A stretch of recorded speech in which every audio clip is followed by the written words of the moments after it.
Beautiful. Print that. That was great. That was the unofficial start? Okay, we need some punctuation in that second one. Take two. Hi, everyone. It's your hosts, Mary, Shea, and Harish, Mohan.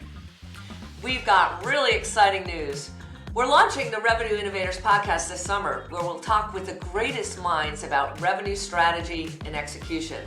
We hope you'll be there for the big release. But in the meantime, we've already started the conversation with a handful of experts about how they're thinking about revenue operations in the larger RevOps economy. Today, we're talking to Taft Love, founder of ICEBERG RevOps, about his 3 reasons why RevOps is absolutely critical. You're going to learn a lot. Also, don't forget to follow along for more interviews each week and get the latest updates on the Revenue Innovators podcast on Sales Hacker's Revenue Operations channel. And let's get into the interview with Taft. Yeah, thanks. So ICEBERG is actually a services company. Think of us as an agency. We help growing startups with revenue operations. And so the way this started was I built sales operations for PandaDoc and helped run sales operations for smart recruiters. So think companies between 50 and 300 employees. And I hired a few agencies along the way, and an issue I ran into was they were all specialists. They were all narrowly specializing in Marketo or Salesforce, or maybe as broadly as sales operations, but nobody sort of had a full funnel view of operations, and that made it really hard to sort of go outside of the company and get the help we needed. So we were left with the choice of wait until we get another round or bite the bullet and spend several $100,000 beyond our budget on an in-house leader to run the team. And by the way, it's hard to find a qualified leader who is also willing to do the wrench work for a small startup. If you have those qualifications, you can go work for a bigger company, make more money, and run a team and not spend all day toiling in fields and reports, but think strategy. And so I ended up helping some friends and implement tools with an eye toward how it fits into their entire stack. And a referral led to another referral, led to a year or so later starting a business, and that was 3 years ago now. And ICEBERG has sort of bootstrapped, grown with no marketing, no real effort on growth, to a company that's this year breaking $1 million for the first time, with a small team. And the reason is there's a huge gap between founder selling and when companies are ready to build their own qualified in-house RevOps team. That gap is a painful time for startups, and so they plug us in there to get fractional access to a highly qualified team. So with an operations checkup, we start with some really high level questions. So some things that are often gotchas for small teams because they've never had qualified RevOps in house is like what are the life cycle stages of your TAM, your total addressable market. Everyone in your CRM should be tagged with a life cycle stage, accounts and contacts. For example, can you run a report and tell me, and trust the number, can you tell me exactly how many clients you have right this second? And so often the answer is no. And so we start with life cycle stages. Where does everybody fit into your world? What is the path from the top of your funnel to the bottom? And then we sort of zoom in from there. Well, what defines a marketing owned lead versus a sales owned lead? How does that handoff happen? And so we ask a lot of questions about sort of how their funnel works to get a sense for their maturity, with the ultimate goal of figuring out, do they need us? Because sometimes the answer is no. They're good enough to hang on until they hire an in-house team. Do they actually need us? And if so, where on the sort of maturity continuum do they live? Are they just getting started and they need everything, which is a lot of our clients? Or are they pretty close but need some extra bandwidth and guidance here and there for things like maybe CPQ, or we think it's time to have a deal desk? How do we go about that?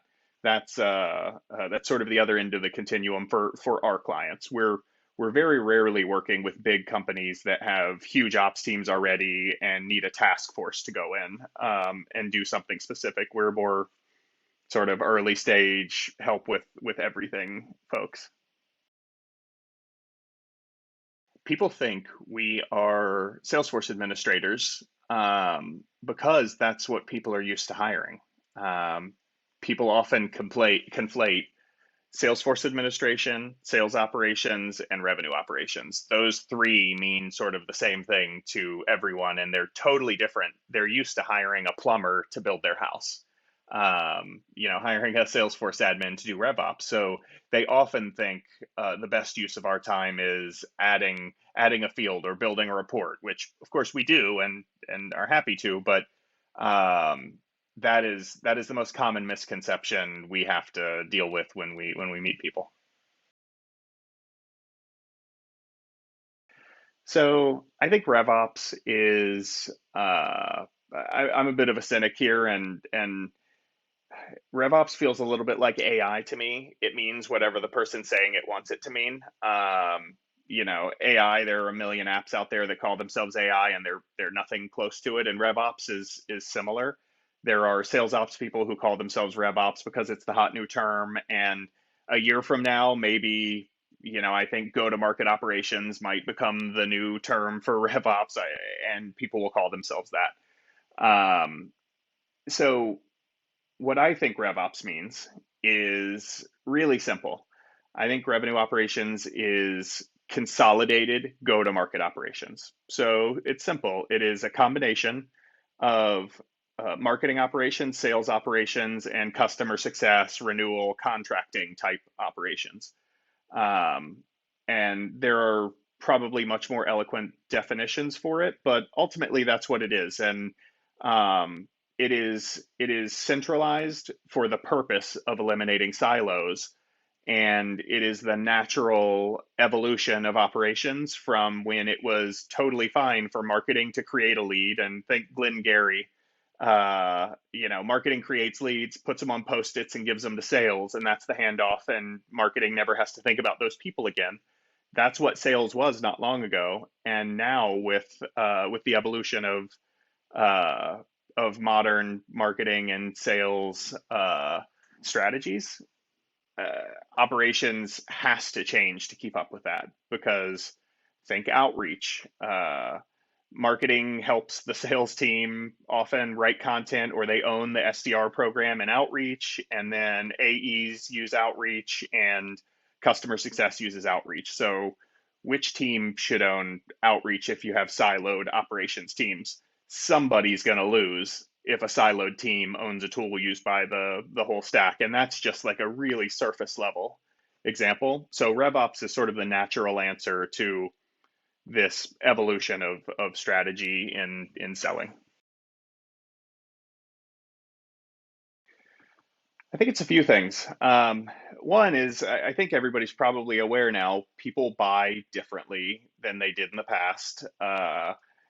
Any seller knows that even for small deals, even for deals that are a few $1,000s, selling into a big company for which this is a rounding error, you have a buying committee. And often this buying committee is in different places. People within the buying committee are in different places in the sort of buying cycle between researching and comparing and decision making. And so as as selling becomes more complex, and people do more research on their own, and people need less information from a salesperson to make a decision, even if they still need to buy from sales and need help along the way. What this leads to is, if you want to sell effectively, market and sell effectively, marketing and sales can no longer be siloed. The idea of passing a lead and forgetting they exist as a marketing team is is no longer viable, or at least it's no longer as successful as account-based everything and uh, having a more holistic view of the buyer. And so I think that is what's driving like a proliferation of new tools, and these strategies have led to a bunch of new tools. And again, I mentioned outreach, but think Sixth Sense. That's a tool that is that helps people understand who in their world of potential buyers are paying attention to them right now and who they should be focused on. That's a tool that is often owned by marketing, but used by sales. And so that's just one tiny example of how sales and marketing are inextricably kind of connected now. And those are the market forces that are sort of moving us in this direction. Eliminating conflict makes it very important. Um, I saw a guy named Errol. He's the CEO of Truly. They do they're a phone software that actually I've used a couple times in the past. So I follow him on LinkedIn. He always writes interesting stuff. And it was like yesterday he wrote something that jumped out at me.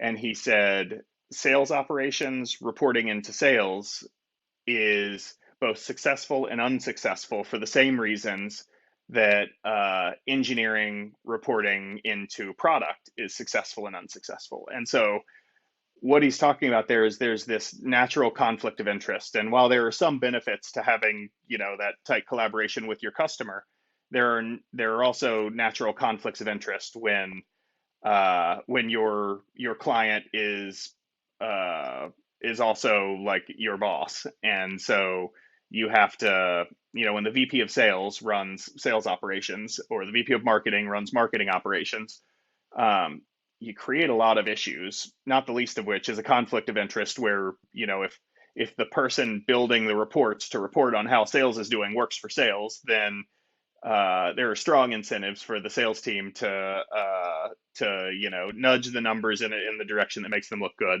Not to say that sales teams are naturally dishonest, but you know what I mean. There's a conflict of interest there, and that combined with the fact that you also have what should be healthy friction in the funnel. Sales wants better leads from marketing. Marketing wants sales to take better care of the leads they send.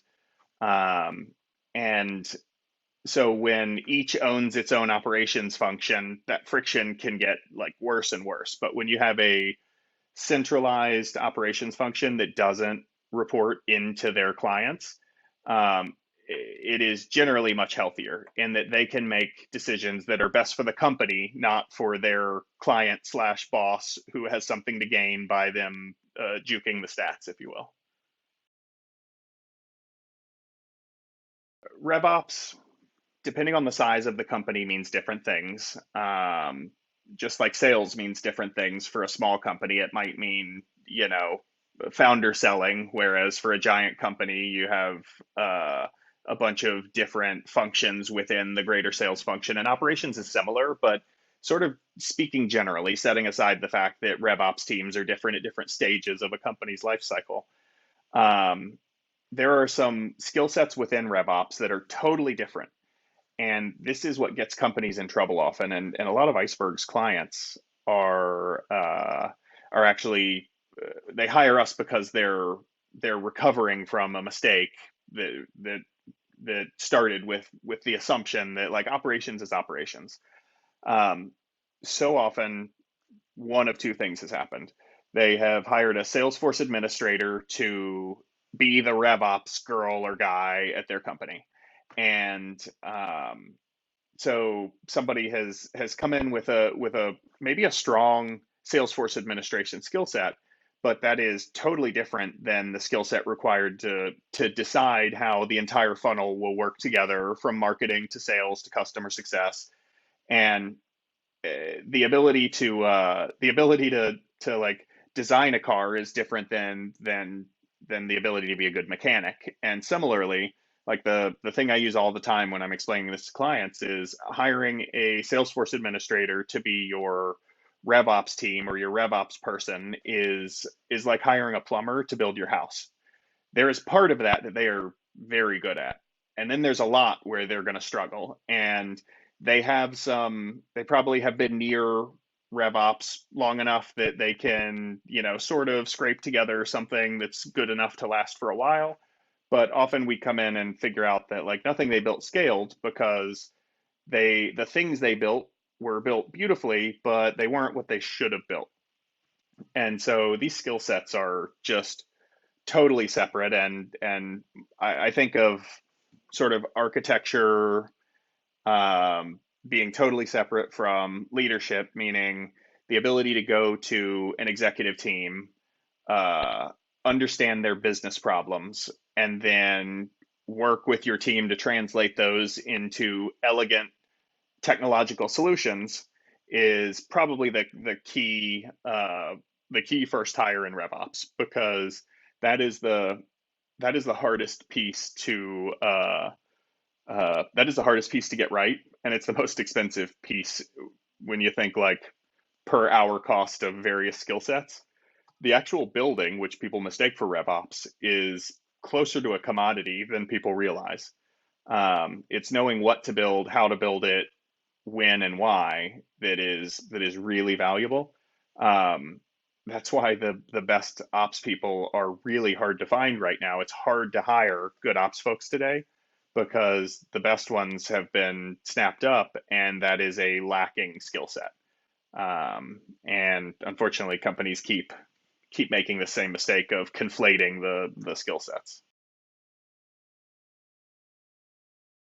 Yeah, it often. And there's I don't want to generalize too much here because um, we actually like to be the revenue architect for small businesses. In the Bay Area specifically, a sort of revenue architect, and architect has a very specific definition within like Salesforce administration. And so I don't mean like a Salesforce architect. I think of more philosophically somebody who architects your entire tech stack, and somebody who has enough experience, the depth of experience to understand that tools come second, business problems come first, and you build a tech stack to bridge a gap between the current state and the where the business wants to be.